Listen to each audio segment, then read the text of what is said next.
Prime Minister Narendra Modi is all set to attend the United Nations Climate Change Conference, the COP-26 in Glasgow. He arrived in Glasgow at 2:30 a.m. India Standard Time to attend the summit, which will be attended by heads of governments of more than 120 countries. World leaders will be sitting down to discuss global warming and the 21st century's biggest challenge for mankind, climate change.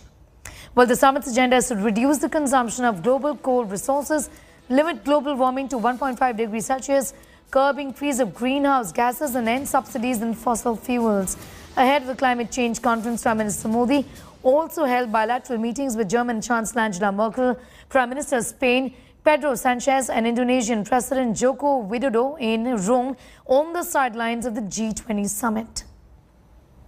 What is it, the one thing that you will ask the leaders of the climate change of COP26? You can look into the camera and tell them. I think first of all, to say that, Britain now is changing quite a lot. 4 out of 10 are aware of the climate change impact. Young people are not screaming, they're actually asking for change. Indeed, they brought out change in 2019 when this country declared climate emergency, no more climate impact. The messages are very clear. Act now, make plans properly, be accountable, and we want things to happen for the world. But they also now realize that climate change is impacting some people more than them. Lavina Tandon is getting us more details on that story. She joins us live from London for more on that. Lavina, in fact, this comes a year after former President Donald Trump, in fact, blamed India and other countries like Russia, for example, for climate change, saying that, look at India, it's filthy. Just to give us an idea about what the Prime Minister is expected to say as far as India's contribution to ensuring reduction in greenhouse gases, amongst other steps taken in this direction is concerned. What is Prime Minister Modi likely to underscore? Right. So Prime Minister Narendra Modi is, it is presenting the national statement, the stance of India, and they've India sort of becoming the voice of the developing nations to say that yes, India has a huge carbon emission or energy coming from coal and 70% of it, but then on the way to their development, the countries like US, the West, they have more prerogative and responsibility towards this entire process, and they should be taking the onus of not zero but negative carbon emission. Number two, there should be sharing of technology and help given to adapting. That adaptation is another point that he's going to be speaking to. Also within the closed leader summit that is going to happen, a closed leader solidarity closed meeting that is happening is he's giving a thing on adaptation. So the adaptation policy for countries who have already suffered the disasters of climate change. What help are we giving to them? What resource and funding help are we giving? And the big question, of course, in this whole resolution matter for global climate change is to arrest climate change, mitigate climate change, is actually climate fund. The developed countries have to come up with a time frame to say when they are giving out the 100 billion, that they had planned to do. Another thing, that positive kind of thrust that Prime Minister Narendra Modi is supposed to throw in his lecture, apart from some kind of exciting announcement that we are expecting as well, is the leading on solar energy. So one sun, one world, one grid policy, connecting countries through solar energy. That is going to be one of the thrust in his positive thrust in his lectures, but also at the same time laying down the responsibility of climate change on the developed nations and saying you must take the responsibility and pace up your action. All right, Lavina, thanks for getting us up to speed with that. Lavina Tandon, with all of those details about what really is expected when the Prime Minister attends that important climate change meet today.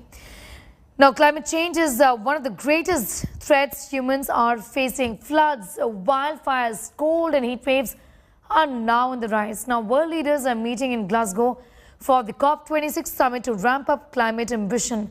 My colleague Nabila Jamal is explaining all about climate change and climate summit.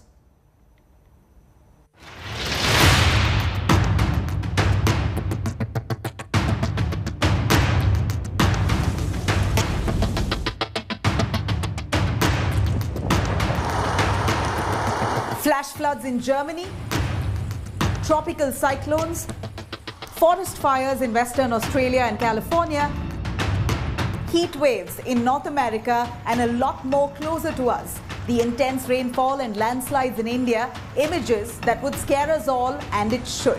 Because what we witnessed in 2021 has been a manifold rise in adverse climate change events.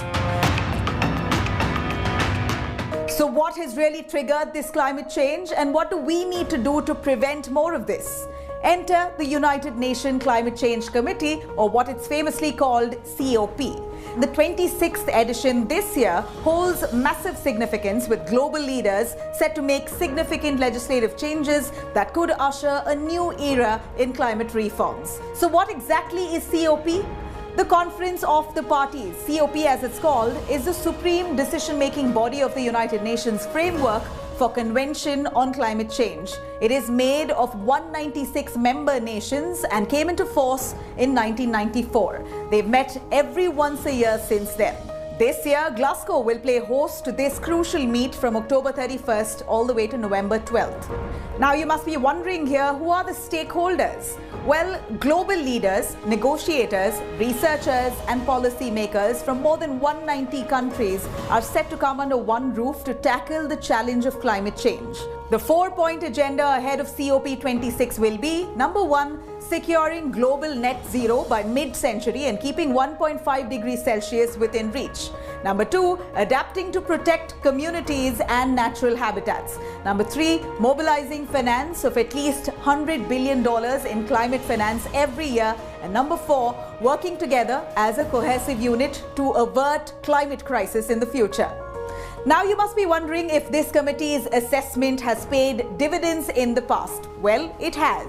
One of the major achievements of COP came in 1997 with the establishment of Kyoto Protocol, an international treaty aimed at reducing emissions of greenhouse gases in industrialized countries. In 2009, at the Copenhagen summit, the aim of restricting global warming below 2 degrees Celsius was ratified. In 2015, following 20 years of negotiations, the Paris Agreement unanimously adopted to keep global warming below 2 degrees Celsius, above the pre-industrial period levels, and continue efforts to limit it to 1.5 degrees Celsius. And now, in 2021, another event that could possibly be the game changer here. US President Joe Biden will be present at that summit. This year, Biden rejoined the Paris Climate Agreement. Remember, the United States broke away from the committee in 2019, a decision of predecessor Donald Trump, which drew massive criticism.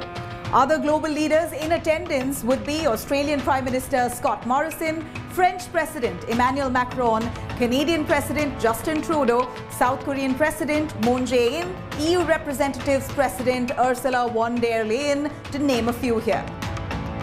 India, under Prime Minister Narendra Modi, is all set to attend the 26th Conference of the Parties in Glasgow.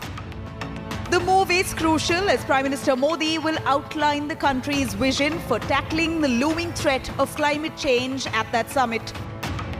Two big names who will not be in attendance here is China's Xi Jinping and Russian President Vladimir Putin. All eyes now will be on Glasgow, a landmark meet which could possibly find a roadmap to counter unprecedented events that we witnessed in 2021.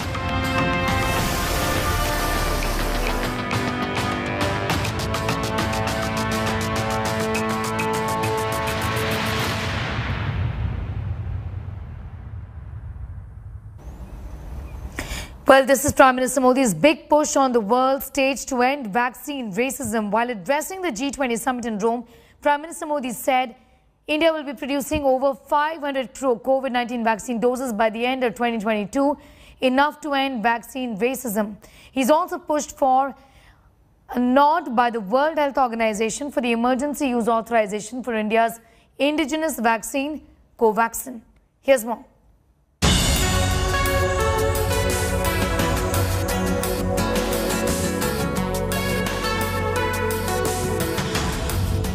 Prime Minister Narendra Modi's big vaccine diplomacy at the global stage. Addressing the G20 summit in Rome, the Prime Minister showcased India's stellar vaccination drive and pandemic fight, asserting that India is on the threshold of a vaccine revolution.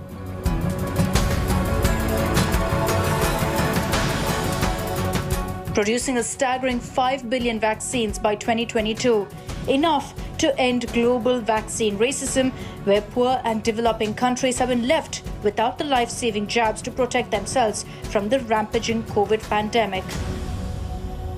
Prime Minister conveyed that India has not only vaccinated over 1 billion of our citizens, but more important is that we are ready to produce over 5 billion vaccine doses by the end of next year. This obviously will be available not only for our citizens, but the rest of the world.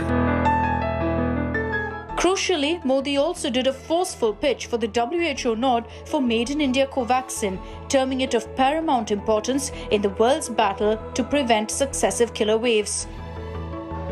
Modi cited the need for boosting global travel to revive the economy and the need for countries to mutually accept one another's vaccine certificate.